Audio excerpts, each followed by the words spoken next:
Hello, Benny. Hello, Steve. Hello, good evening. Good afternoon. Right. And greetings from New York.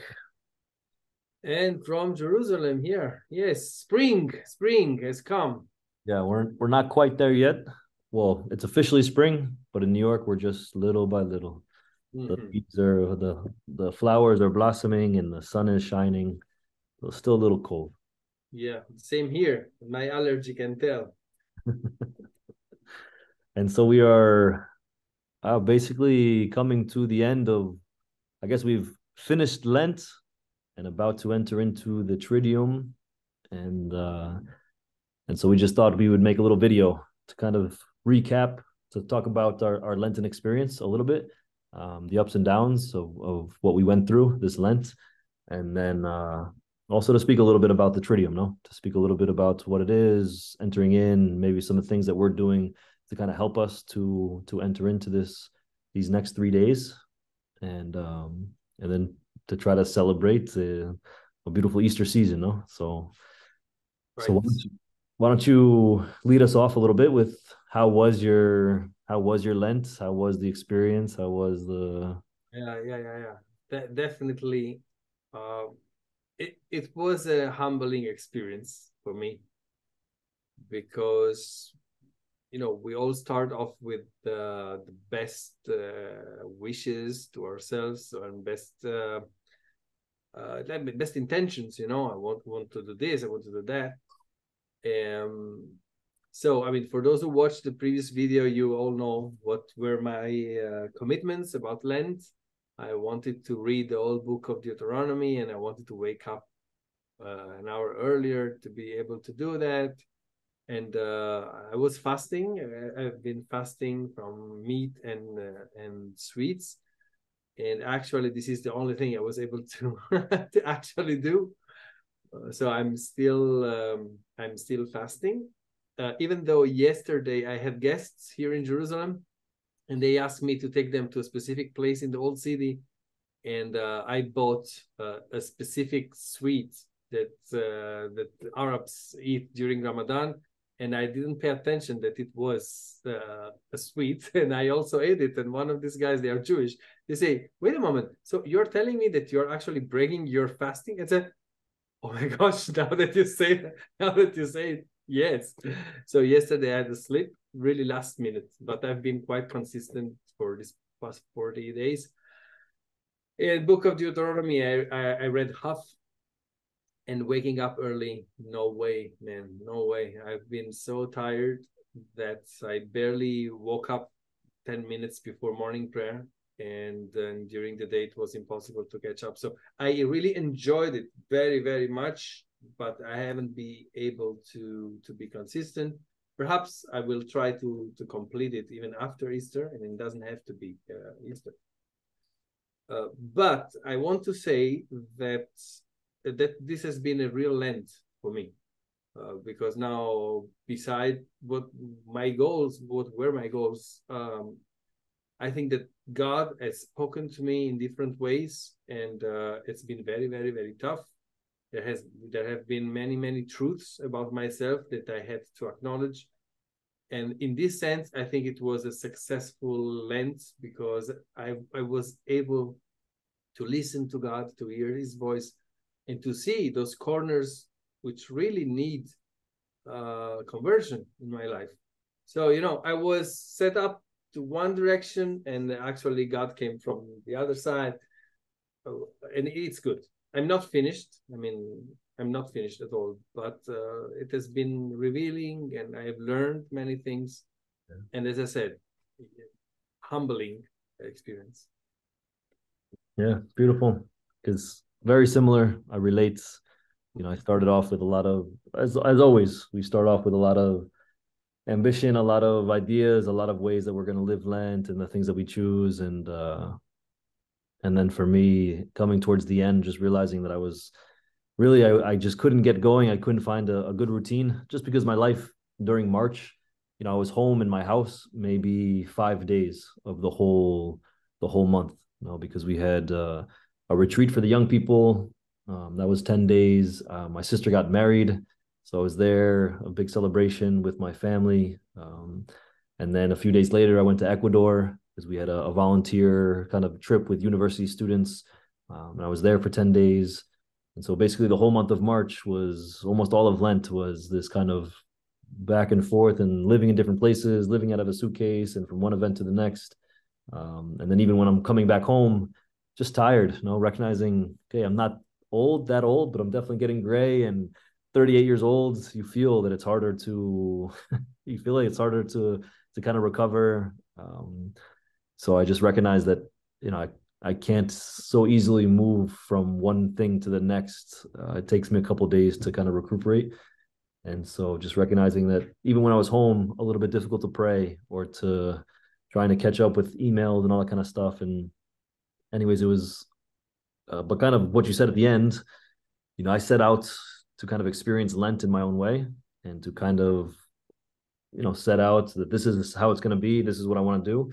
And then not being able to do that, but definitely having so many experiences of God working and beautiful experiences on the retreat with the young people, being with my family and being able to be the presider for the mass and when my sister was getting married, and then going down and to be in Ecuador and to do hard work and service and all that kind of stuff. So just recognizing that God definitely did speak, and just these days now, having more time for silence and reflection and kind of taking in what exactly happened to me over these past 4 weeks and seeing, yeah, a lot of beautiful things and some good direction of where I need to improve and what things I need to do better.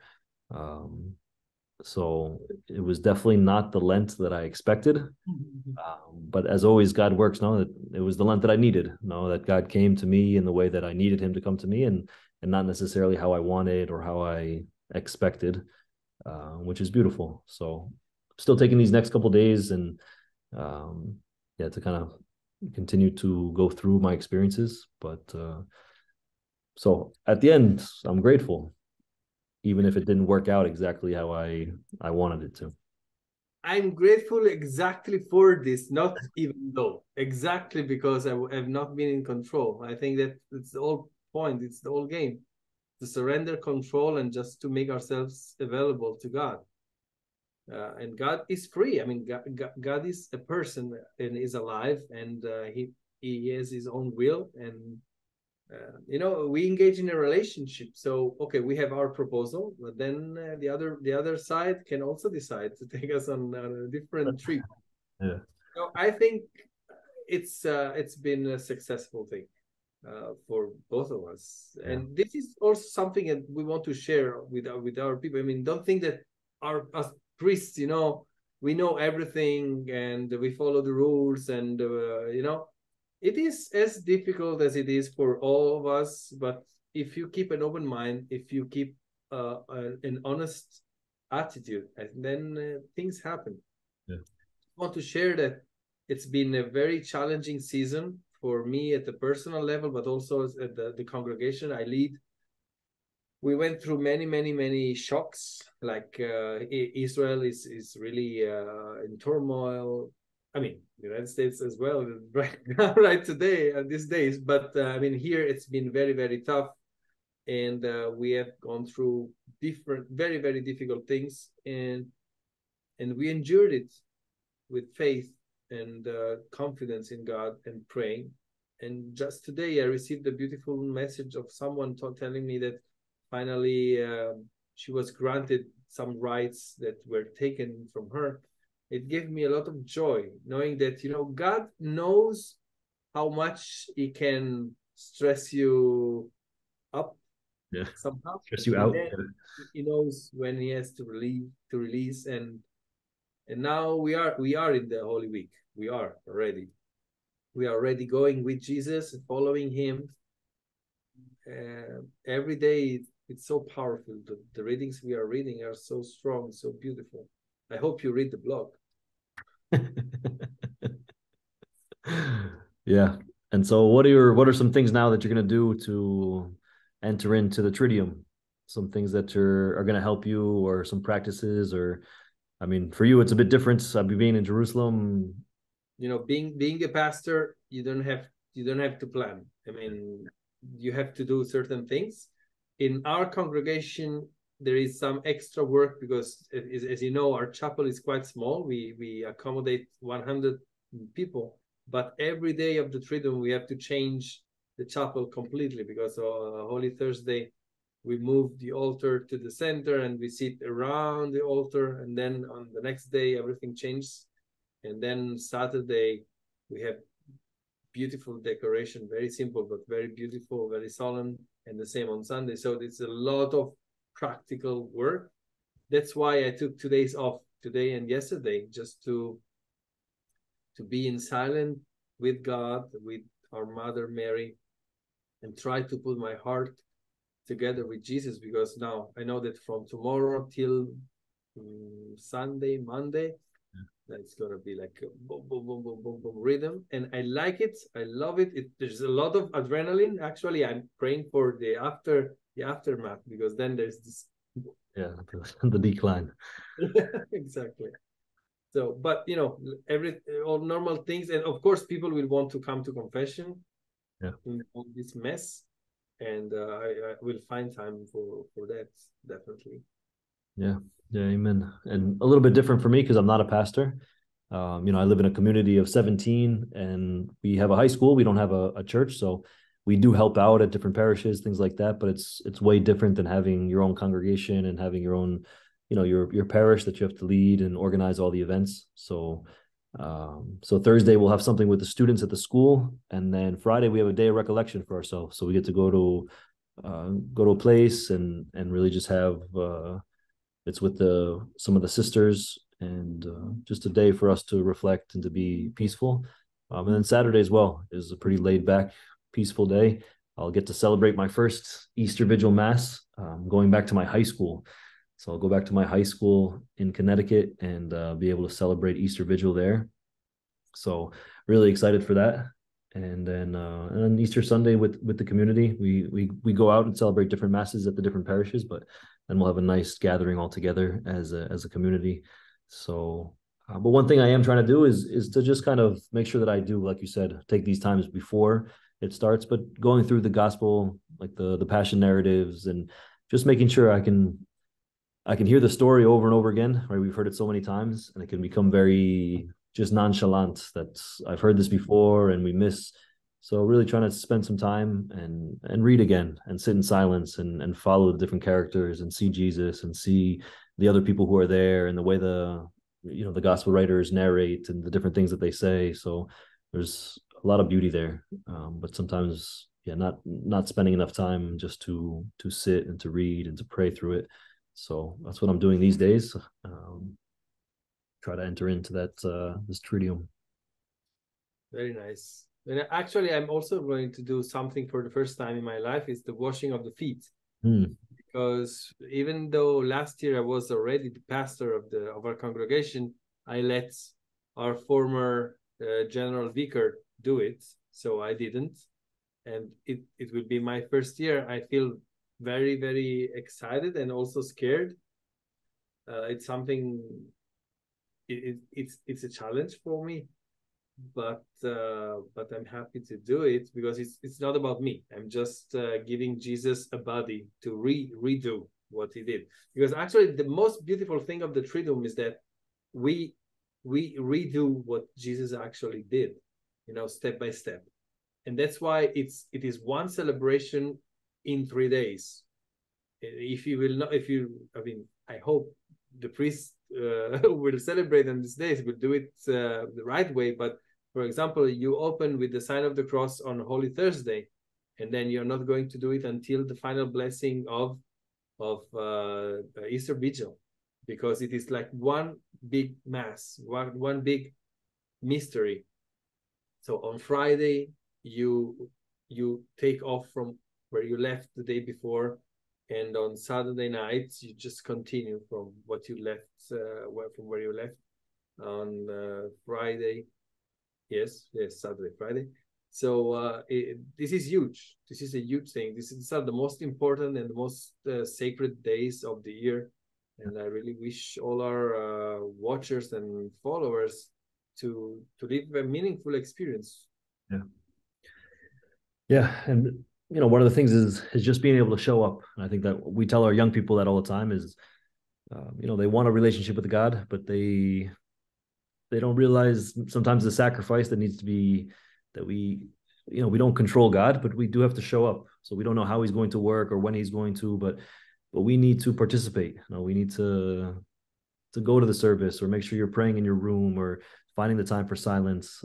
Because if we don't show up, of course, God can work. God works in any way He wants to work, but we do have to present ourselves. No, nothing will be forced upon us. It's Hmm. trying to, yeah, that humility, that ability to just kind of have your hands open, ready to receive, and so yeah, we don't know how God will work, but He's working. He's working. Yeah, it's very simple. It's a living relationship. So if you like a girl, you have to go on dates with her. You cannot love her from afar, Yeah. from home. That's the same thing. But it is true that there's a huge deal of symbols, and today symbols perhaps speak less than they did years ago because we are not used to them anymore. But actually, it could be interesting to go there and then after Easter to approach your priest and ask for a more explanation. This is the way the ancient church did things. Yeah. They didn't explain everything beforehand. You come after baptism, you will be explained things. So go and live out a whole experience, a whole Triduum. Maybe note down things you don't understand, and then ask your priest to explain it to you because there's plenty of symbols. Everything is symbolic. Everything is sacramental. So I love it because this is my personality. It's my character. But other people may not like it so much. So yeah, we wish you everybody. We thank you for those who read the blog, Trust and Walk. Those who kind of support. We like we always say, it helps us a lot. It helps us a lot to be able to not only journey together and reflect on the readings together, but also to be able to put it out there, and it's good for keeps us accountable and keeps us prayerful and And connected. connected. Yeah. Actually, what our readers don't know is that we post things, but then on the day where the other person doesn't post, he sends. We send to each other what our reflection is. So we only post one, but we both do the work. And that's how it started. No, before Yeah, started yeah. without a blog, and it helped us. And then we said, well, why not try to offer this for some more people? So Mm-hmm. So be our guests. be our guests. Nice. So Father Steve, have a happy Easter, a blessed Easter. So we'll talk to you soon. But praying for you from here and your congregation and everybody who's going to gather and Mm. Thank you. blessed Triduum. And we'll pray for each and every young people who will pass through your hands. May it be because of a blessing or an absolution or communion or whatever. May them meet Jesus in you and through you. Amen. Thank you so much. Thank you. Talk to everybody. God Bye. bless you. Bye bye.